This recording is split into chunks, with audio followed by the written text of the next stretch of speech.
Have you been scuba diving a lot? Tired of seeing the same old mantas and turtles and triggerfish? Time for something new? Then head over to Tulum in Mexico and take a dip in the cenotes you find there. Cenotes are sinkholes that act as portals into a magical freshwater cave system running for miles and miles underground. Sometimes you hear people call this cave diving, but it's actually just cavern diving. Technically speaking, all caverns are caves, but in diving terms, a cavern is where natural light still reaches you. That said, you can still dive many places where you don't see any natural light, inside some wrecks for example, and some cenotes are also lacking natural light in a few areas. But in general, dive guides won't take you into proper caves unless you're a certified cave diver. Let me know if you know of any places where they do anyway. Anyway, diving in cenotes is cavern diving in other words, and there are some mighty fine caverns around Tulum. First off, let's talk about Dos Ojos. It's one of the most famous cenotes in Tulum, and the name means two eyes. The two eyes in question refers to the two entrances into the cenote. There are two routes through Dos Ojos, one that leads to a bat cave and one called the Barbie route. I took the Barbie one and, well, after a while I understood why they called it Barbie. The Barbie route is longer and goes through a darker section with some excellent limestone formations. I was quite happy with my choice. Dos Ojos was my first cenote and I was blown away by the experience. But there was more to come and Dos Ojos wasn't my favorite by far. Angelita is quite a deep cenote and toward the bottom you find a thick layer of hydrogen sulfide. It's the misty substance you see hovering around the place. You can also dive under the hydrogen sulfide layer, which brings you into complete darkness.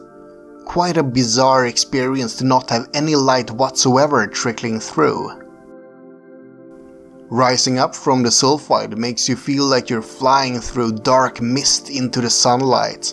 I strongly recommend you give this a try. Finally, let's talk about a cenote called The Pit. Just when I was about to dive this one, it rained cats and dogs, but thankfully it cleared up after a while. And I was very lucky that we waited because the light hit the cenote at an amazing angle. The Pit is another very deep cenote, but the light shone through and glittered and glimmered all over the blue-tinted cavern. This dive site really has it all. It has an amazing color, and there's a smaller layer of hydrogen sulfide towards the bottom, and you also get a halo climb as you go down. It really was a wonderful dive. Halo climb is when salt water and fresh water meet, generating a stratification effect where you see a sharp divide between the two layers of water. Unfortunately, I couldn't get good footage of that, since it all just becomes a blurry mess if you disturb the water too much. Oh, and if you're wondering where hydrogen sulfide comes from, it's from decomposing organic matter. That's why you see the stuff around fallen trees and branches. I was in awe during the whole dive in the pits. The other cenotes are all excellent as well, but the pit was just magical. I also liked the cenote Calavera very much, but by that time my camera decided that the hydrogen sulfide and the pressure at 35 meters was too much, so it gave up on me. But trust me, Calavera is surprisingly fun, and you enter in a really cool way by jumping into a hole. All in all, I was very impressed with the cenotes around Tulum.